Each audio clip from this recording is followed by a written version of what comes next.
kabar sahabat YT artikel 2? Kali ini saya akan membacakan lanjutan alur cerita kisah Aditya yang berpura-pura miskin.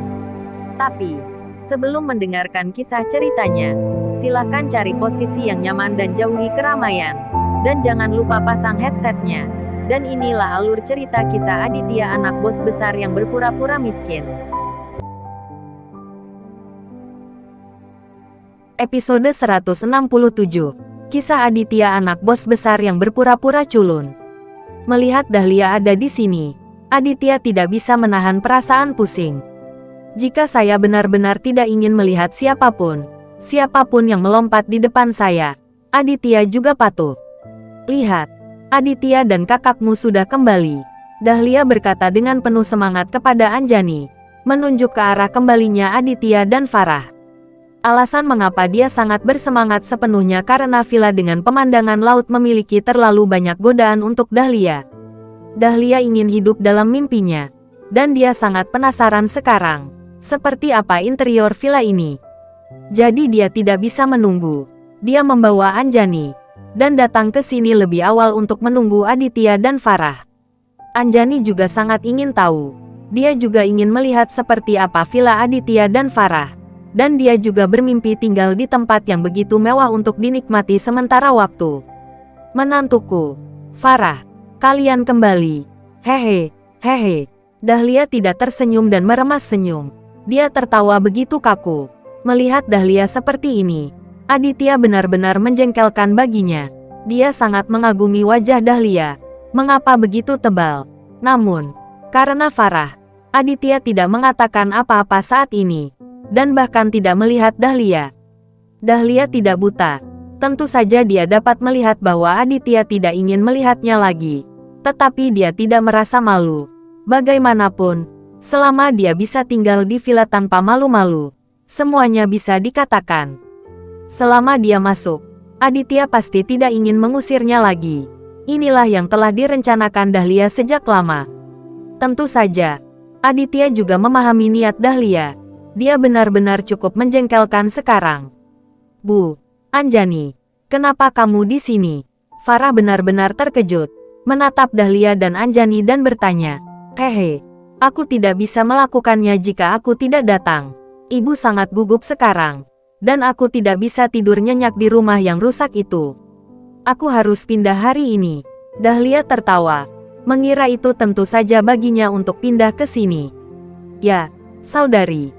Kamu dan saudara memiliki villa kelas atas. Apakah kamu masih kekurangan? Anjani juga tersenyum dan berkata kepada Farah, lalu melihat ke arah Aditya, berpura-pura manis. Aditya tidak pernah berpikir adik ipar ini lucu. Meskipun Anjani dan Farah adalah saudara, kepribadian mereka jauh berbeda. Dari sudut pandang Aditya, Anjani telah mewarisi terlalu banyak gen dari Dahlia sejak Aditya bergabung dengan keluarga Farah. Anjani selalu membenci Aditya. Anjani tidak pernah menganggap Aditya sebagai manusia, tetapi sekarang dia memiliki nama saudara ipar lain. Dan Aditya juga merasa jijik dengan yang penuh kasih sayang. Tampaknya orang benar-benar realistis, jika Anda menggunakan dan membayar sekarang. Setelah Anda merasa bahwa Anda memiliki nilai guna, Anda semua akan memiliki senyum menyanjung yang sama. Untuk orang seperti ini, Aditya merasa kesal dari hati. Jadi dia berdiri, tidak mengatakan apa-apa, dan ekspresinya cukup tenang, dan tidak ada tanda-tanda kebahagiaan atau kemarahan. Semakin Aditya tidak berbicara, semakin Dahlia dan Anjani tidak tahu apa sikap Aditya, dan mereka berdua menjadi cemas.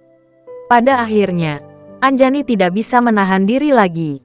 Dia berjalan ke Aditya sambil tersenyum dan berkata dengan penuh kasih, kakak ipar, mengapa kamu tidak berbicara? Apakah aku dan ibu tidak boleh masuk? Jangan tanya aku sampah di rumah kalian, tanya kakakmu.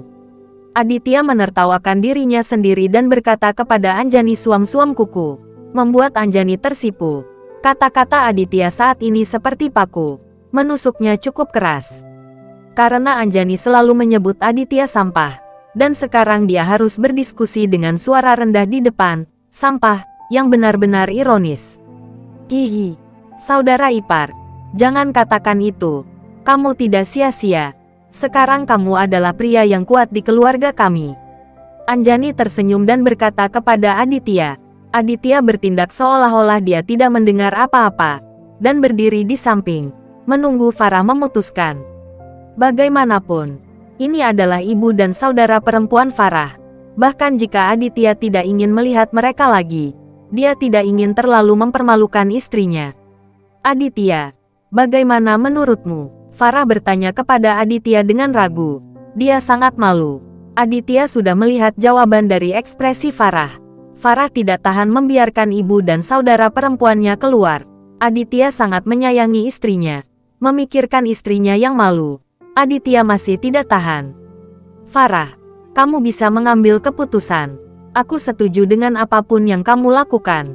Aditya tersenyum ringan pada Farah dan berkata dengan lembut. Tiba-tiba, perasaan hangat muncul di hati Farah, dan dia sangat tersentuh. Dia tahu bahwa Aditya sangat memanjakannya dan sangat membenci ibu mertua dan iparnya. Demi dia memilih untuk bersabar. Bu, Aditya setuju kalian tinggal di sini dan Anjani untuk pindah ke sini. Tapi ada satu hal, kamu tidak boleh canggung pada Aditya. Dan jangan bertengkar lagi, oke? Farah berdiskusi dengan Dahlia. Tidak masalah. Tidak masalah. Ini bukan masalah besar. Dahlia tersenyum, dan dengan senang hati menyetujui Farah. Saya pikir pindah duluan adalah jalan baik. Setelah sekian lama, ingin mengusir ibunya. Bagaimana bisa semudah itu? Bukankah keluarga ini akan memiliki keputusan akhir saat itu? Aditya berani berbalik melawannya. Dahlia menghitung dengan bangga di dalam hatinya. Memindahkan barang bawaannya ke pintu bersama Anjani, dan menunggu Aditya membuka pintu. Aditya tersenyum dingin saat dia melihat ekspresi cemas Dahlia dan Anjani. Dia mengenal Dahlia, dan sekarang dia sangat ingin pindah. Sangat mudah untuk mengatakan apapun. Setelah waktu yang lama, Dahlia pasti akan menunjukkan sifat aslinya. Dahlia, Anda dapat melakukan apa saja jika Anda ingin saling mengenal. Jika Anda memiliki masalah dengan saya lagi, saya akan selalu ada di sana. Kamu akan ditendang keluar. Aditya memikirkan hal ini di dalam hatinya. Dia mengabaikan Dahlia, mengeluarkan kunci dan membuka pintu. Dahlia tidak sabar untuk membawa barang bawaan dengan Anjani ke dalam rumah. Ketika mereka melihat interior villa mewah tingkat istana ini, mereka semua terpana oleh suasananya. Ini sangat mewah. Wow, ini seperti istana keluarga kerajaan Spanyol. Anjani tidak bisa melihat cukup, dan terus berseru. Dahlia bahkan tidak tahu kaki mana yang harus diambil. Jadi dia melihat sekeliling tanpa berkedip, sangat bersemangat hingga hidungnya menggelegak. Setelah menghela nafas lega, Dahlia buru-buru mengeluarkan ponselnya, mengambil selfie dari berbagai sudut, memadukan dirinya dengan latar belakang mewah, mengambil banyak video dan mengirimnya ke lingkaran teman, dan tidak lupa untuk pamer. Puaskan kesombongannya, Aditya tidak tahan lagi ketika dia melihatnya di matanya. Pada saat ini, dia memegang tangan Farah dan kembali ke kamar mereka. Menantu dan menantu, kamar mana yang saya dan Anjani tinggali? Dahlia mengejar Aditya dan Farah, dan terus bertanya. Apapun yang kamu inginkan, pilih yang mana kamu ingin tinggali, kata Aditya tanpa melihat ke belakang. Ya, Dahlia melompat dengan penuh semangat, mengungkapkan keburukannya. Dia dan Anjani hampir bertengkar karena memperebutkan kamar, yang membuat rumah gelisah begitu mereka masuk. Ketika Farah mendengar pertengkaran di luar, dia menggelengkan kepalanya tanpa daya dan menatap Aditya. Dia merasa bahwa itu adalah keajaiban bahwa Aditya dapat bertahan selama bertahun-tahun. Suamiku, jika kamu merasa kesal tinggal di sini, mari kita tinggal di tempat lain dan serahkan tempat ini pada ibu dan Anjani. Farah berpikir sejenak dan berkata kepada Aditya dengan lembut. Aditya terkejut. Pada kenyataannya, tidak masalah di mana dia tinggal. Dia terutama ingin Farah mengalami perasaan sebuah villa. Apakah kamu tidak suka di sini? Aditya bertanya kepada Farah. Aku menyukainya, tapi aku khawatir kamu tidak bahagia. Selama kamu bisa bahagia, aku bisa tinggal bersamamu di mana saja, kata Farah lembut. Melihat istrinya begitu perhatian, Aditya merasa sangat lega. Memegang Farah, Aditya terdiam untuk waktu yang lama. Farah meringkuk di pelukan Aditya seperti burung. Suami dan istri menikmati kesenangan. Tetapi pada saat ini, ada gerakan di luar pintu. Saat menjawab telepon, Dahlia bergegas keluar, melewati kamar Aditya dan Farah. Awalnya, Aditya dan Farah tidak terlalu peduli, tetapi suara Dahlia sangat tinggi, dan dia bahkan memanggil nama Faisal di telepon. Aditya dan Farah baru saja mendengar ide umum. Dahlia memanggil Faisal, dan sepertinya Faisal meminta Dahlia untuk keluar. Apakah Faisal ini masih di kota Manado? Aditya sedikit mengernyit. Dia merasa ada sesuatu yang salah. Bersambung.